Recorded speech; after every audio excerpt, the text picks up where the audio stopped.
Hi everyone, and welcome back to our Chills and Thrills edition of Teen Reads. I have a really spooky, very unique, awesome selection for you today, and that is The Agony House.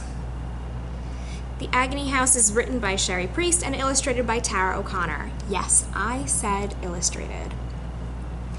Agony House is the story of a family who has just moved back to New Orleans. They are originally from there, but they moved when what is called the storm forced them to leave, along with many other residents of New Orleans. And what Denise and her family finds is that there's something not quite right about the house that they are turning into a bed and breakfast. First of all, the house is a dump, and they refer to that very often. But is there a reason why the house is falling apart? The house seems to be attacking them from the outside in and from the inside, from every which direction they can possibly imagine.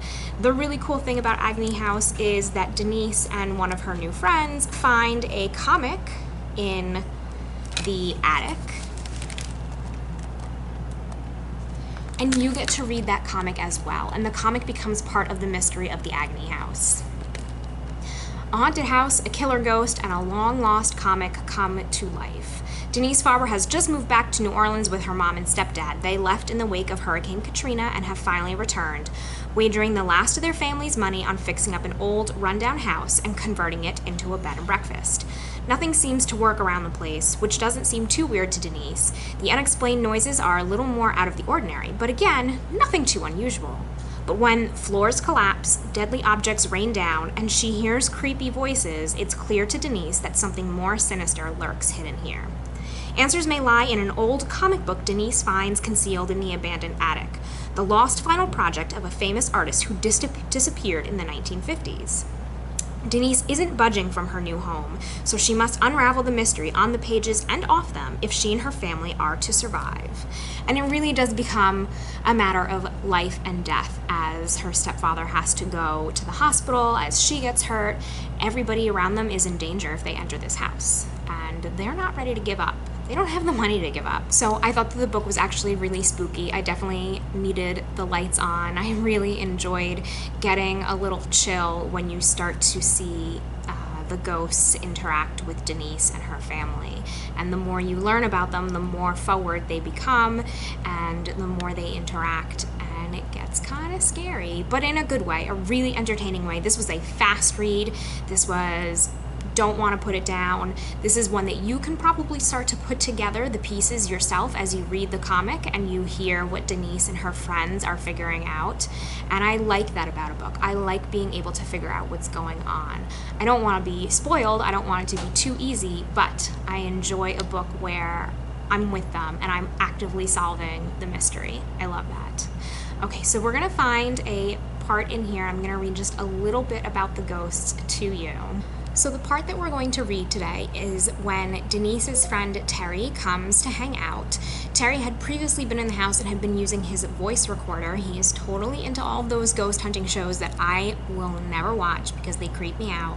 But he's really into ghost hunting, as are a lot of people in the area because it's a big thing to do in New Orleans apparently.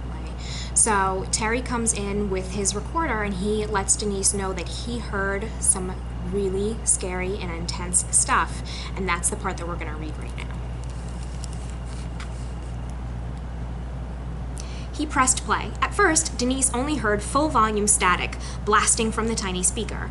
It was loud and rough, a noise so big that it took up the whole room. She listened because she was supposed to, not because she thought there was anything to hear. But then, very softly, she caught something else buried within it, a whisper of rushed words, harsh and low. I keep what's mine. She jerked her head away from the recorder like it might bite her. Was that? He beamed from ear to ear. It was a ghost. She shook her head, not really believing him, but not arguing with him either. How do I know you even recorded that here? You could have done it at home when nobody was looking. You could have gotten your dad to say it. His broad smile went sly like something was funny. He pressed play again, and Denise's own voice blew out of the speaker, louder than life, since he hadn't turned down the volume. You're wasting your time, she heard herself say. This is completely stupid, which is what she had said prior when he was recording. I think I got this one out in the hallway, right in front of the attic door. He didn't turn down the volume, but he rewound the tape to play that first bit again. What does it sound like he's saying to you? To me, it sounds like I want more time. Don't play that again, she started to command him, but he already hit the button, and the gravelly, angry-sounding words rushed out again. I keep what's mine. It scared her because she knew good and well that it wasn't Terry or his dad, and it didn't sound like anybody she'd ever heard speak. It didn't sound like anybody who was alive. Before she could stop Terry, he played the damn thing once more. I keep what's mine. She snatched the recorder out of his head. It's not time, she said, clutching it to her chest. Her heart banged against her hand. I think... She tried to compose herself. Slow breaths, stay cool.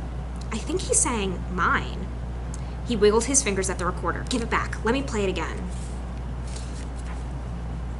I don't want you to play it again. Terry grabbed for it anyway and just got enough of a grip to wrench it back into his own grasp. It's not awful. It's evidence of the afterlife. She held her hands, not surrendering, but calling for a halt to all this nonsense.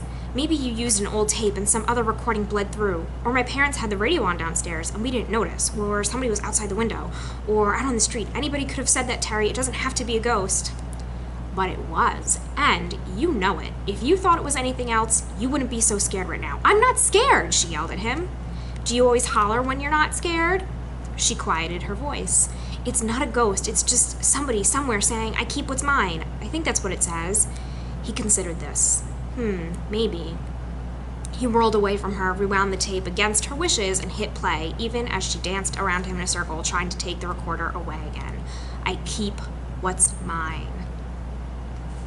So that's their first evidence of the ghost in the house. I mean, there are other things that happen, but that's the first concrete evidence that there's something happening in what Denise calls the Agony House. So if you are into comics, if you are into ghost stories, if you are into anything mildly creepy, or you're into the both and you want to put them together, the Agony House is really interesting. I love the format of it. I love the blend of both comic and novel, which makes it really fun to read through. I love the illustrations of the comic part, and I think it's a lot of fun to try and see what's going to happen. So the Agony House is available right now at the library, along with lots of other spooky books and thrillers, and so many other new books, bestsellers, anything that you could be looking for. If you're looking for any books or need some suggestions, let me know. My email is on the front page of our website, and you can also use our book match form, which is at the top of our website on every single page, if you're looking for some suggestions. That is it for me today. Enjoy, happy haunting, and I'll see you next time.